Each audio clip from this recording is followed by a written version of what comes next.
ایک دعا ہے ہمیں جو سکھائی گئی ہے، ربنا، اے ہمارے رب، لا تزغ قلوبنا، ہمارے دلوں کو ٹیڑھا نہ کرنا، بعد اذ ہدیتنا، ان دلوں کو ہدایت دینے کے بعد، وہب لنا من لدنک رحمہ، اور ہمیں اپنی جناب سے، اپنے خاص فضل سے رحمت عطا فرما، انک انت الوہاب، تیری شان یہ ہے کہ تو وہاب ہے۔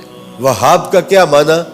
جو تمہاری محنتوں کے بغیر ہی تمہاری جھولیاں بھر دے، تم نے کوئی پیش نہیں کیا کہ اس کے بدلے میں دے رہا ہے۔ مجھے اور آپ کو جو زندگی ملی، کیا کسی محنت کے ثمرے میں ملی؟ آنکھوں میں بینائی کسی محنت کے ثمرے میں ملی؟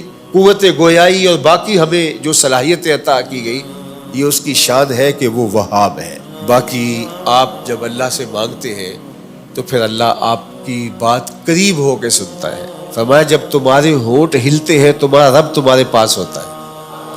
اللہ اکبر۔ تو اپنے ہاتھ پھیلا کے اس کے حضور گزاری کریں، التجا کریں، دعا میں سجا نہ ہو کہ آپ لفظ ملاتے رہیں، اسی کی کوشش میں لگے رہیں تاکہ آپ کی توجہ بٹ جائے، لفظوں کو جوڑ دیں۔ جس طرح میں نے کہا کہ حضور کی خدمت میں جا رہے ہیں تو وہاں تو آپ ٹوٹے ٹوٹے لفظوں سے بھی سلام پیش کر دیں گے تو اس کیفیت کے اندر وہ بھی قبول ہوگا، وہاں شکستگی بھی قابل قبول ہے۔ وہ سید سلیم گیلانی نے حضور کی بارگاہ میں ایک سلام کہا ہے، ذرا ان کا انداز دیکھیے، شاہ عجز و نیاز گدایاں قبول ہو، شاہ عجز و نیاز گدایاں قبول ہو، آقا سلام حلقہ بگوشاں قبول ہو۔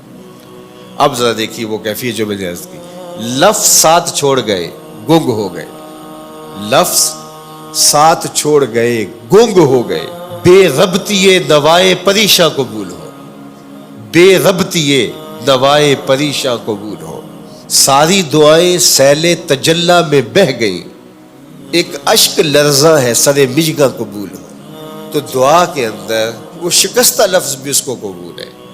تو بعض اوقات لفظ ترتیب پاتے ہیں، بعض کا ٹوٹے ٹوٹے لفظ ہوتے ہیں، بعض کا انسان ہاتھ پھیلاتا ہے اور اس کو لفظ بھی نہیں مل رہے ہوتے، میں ہاتھ پھیلاؤں مانگوں تو کیا مانگوں، میں تو لفظ بھی گنگ ہو گئے۔ تو وہ بند لبوں کی بولیاں بھی سنتا ہے، وہ تمہارے لہجے کو جانتا ہے، خلوص سے پیش ہونا ہے، اس کے حضور عاجزی سے پیش ہونا ہے۔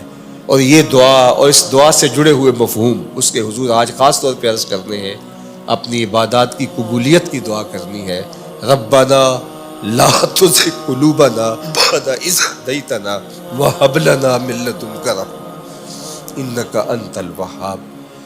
اے اللہ ہمارا دل سیدھا کرنے کے بعد دوبارہ ٹیڑھا نہ کر دینا، اور اپنی جناب سے بے مزد، جو ہماری کسی محنت کا نتیجہ نہیں ہے، رحمت عطا فرما دینا، اس لیے کہ تیری شان ہے کہ تو وہاب ہے۔